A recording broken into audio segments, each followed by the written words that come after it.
Hello everyone, welcome to my channel and my another blog video. তো আজকে একটা দেখার মতো খুব সুন্দর একটা জায়গা তোমাদের সাথে শেয়ার করব। ব্লগটা অবশ্যই শেষ পর্যন্ত দেখতে হবে। তো তোমরা সবাই জানো যে আমি ব্যাঙ্গালোরে আসছি চিকিৎসার জন্য।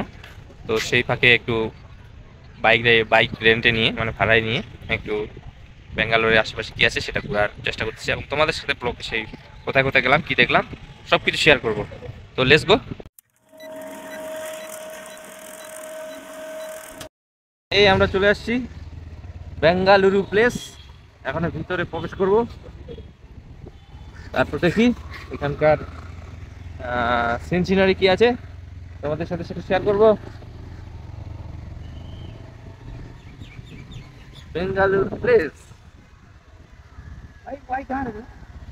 বাইক নিয়ে घूमना पड़ेगा নাকি আগে में अच्छा বাইক কোথায় রাখবো? সামনে দিকে যাচ্ছি, প্যালেস সামনে দেখা যাচ্ছে প্লেস প্লেস প্যালেস প্যালেস। বেশি পারি তো চিন্তা করতে এনজয় নাও।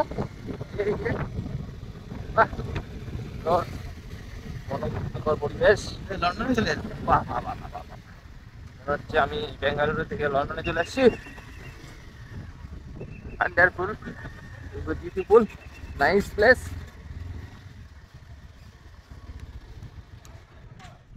বাইক করবো এখন, তারপরে যাব ভিতরে। এই যে দেখো প্রচুর লোকজন আসছে, কি সুন্দর একটা জায়গা। তো শেষ পর্যন্ত দেখতে থাকো ব্লগটা।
অনেক বিদেশি এখানে ঘুরতে এসেছে, আর এখানকার টিকিটের প্রাইস হচ্ছে, যদি ইন্ডিয়ান হও তাহলে 260 টাকা, আর যদি বিদেশি হও ফরেনার তাহলে 500 টাকা টিকিট প্রবেশ মূল্য।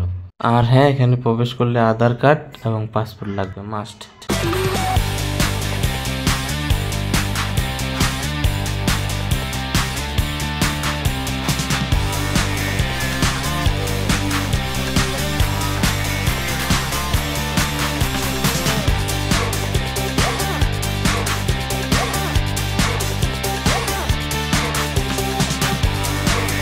হ্যালো বন্ধুরা, আমরা ভিতরে প্রবেশ করলাম না, তার কারণ হচ্ছে আমাদের কাছে সময় খুব কম ছিল।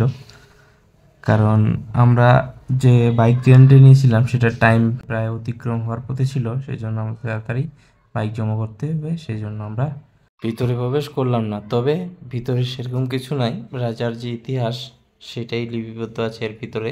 যেমন আমাদের কলকাতার ভিক্টোরিয়া মেমোরিয়াল, রানীর সমস্ত ডিটেলস এবং জীবনী, আদার্স বড় বড় মনীষীদের জীবন কাহিনী লিপিবদ্ধ করা আছে। সেরকমই এখানে বেঙ্গালুরের রাজার যে জীবন কাহিনী সমস্ত লিপিবদ্ধ আছে এর ভিতরে। তো আজকের ব্লগ এ পর্যন্তই বন্ধুরা, সবাই সুস্থ থাকো, ভালো থাকো, আর দেখা হবে এরকম মজাদার নেক্সট ব্লগ ভিডিওতে। তো বাই।